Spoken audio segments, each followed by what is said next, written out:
উপাসনার জন্য খুঁজি, আমাদের জীবনযাপনের জন্য খুঁজি।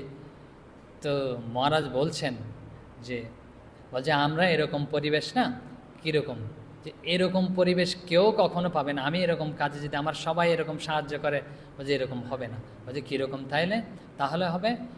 বলছে আমি যেরকম না, আমার জন্য পরিবেশ আপনা আপনি ওই রকম তৈরি হয়ে যাবে। আমি যদি এরকম পরিবেশ চাই, যেরকম পরিবেশ চাই, দেখবেন আস্তে আস্তে প্রথমে একটু সংগ্রাম করতে হলেও আস্তে আস্তে এরকম পরিবেশ তৈরি হয়ে যাবে। যেমন একজন রাজা বনে গেছেন, তো সব কিছু ত্যাগ করে গেছেন, তার মনের মধ্যে রাজ্য রয়েছে। তো কদিন পরে ওখানে বিশাল রাজ্য গড়ে উঠেছে, লোকালয় গড়ে উঠেছে। এরকম আমাদের মনে যা থাকবে তাই কিন্তু তৈরি হবে।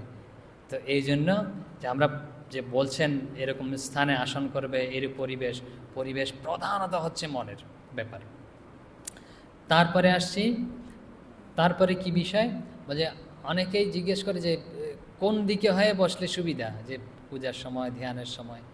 তো একজন ঋষি বলছে প্রাংমুখ, শাস্ত্রে রয়েছে বিভিন্ন জায়গায়, বলছে প্রাংমুখ মানে হচ্ছে পূর্ব দিক করে বসা ভালো।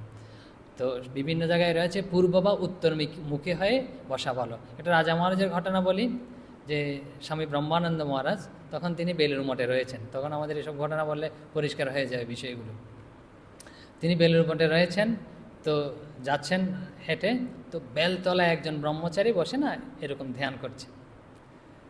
তো ধ্যান করছে, মহারাজ তো হেঁটে চলে যাচ্ছে পাশে দিয়ে, হেঁটে চলে যাচ্ছে, হেঁটে যেতে যেতেই বলছে বলছে ও পশ্চিমমুখী হয়ে বসছে আর কি।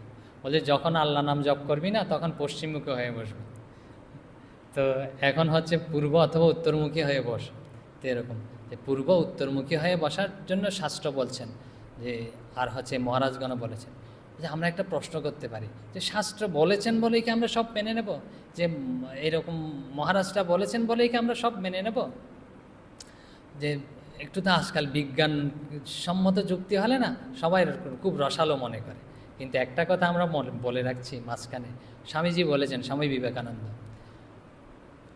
বলছে বিজ্ঞানের যেখানে শেষ হয়েছে না, দর্শন বা ধর্মের সেখান থেকেই শুরু হয়েছে। বিজ্ঞান যেখান থেকে আর পারছে না এটুক পর্যন্ত এসে, তো ওখান থেকেই দর্শন বা ধর্মের শুরু হয়ে গেছে। তো আমরা তবু একটু বিজ্ঞানের সাথে যুক্তি দিই, বলছে কেন আমরা পূর্বমুখী বা উত্তরমুখী হয়ে বসবো? যে পূর্বমুখী, পূর্বে কি সূর্য আছে না, সূর্য উদিত হয়। আর আপনারা সবাই জানেন সূর্যের একটা আকর্ষণের ফলে সূর্যকে কেন্দ্র করে সব গ্রহ নক্ষত্রগুলো ঘুরছে না, এই গ্রহের মধ্যে কিন্তু পৃথিবীও পড়ে। পৃথিবীও সূর্যকে কেন্দ্র করে ঘুরছে। যারা জানেন যে বিজ্ঞানের, দুইটা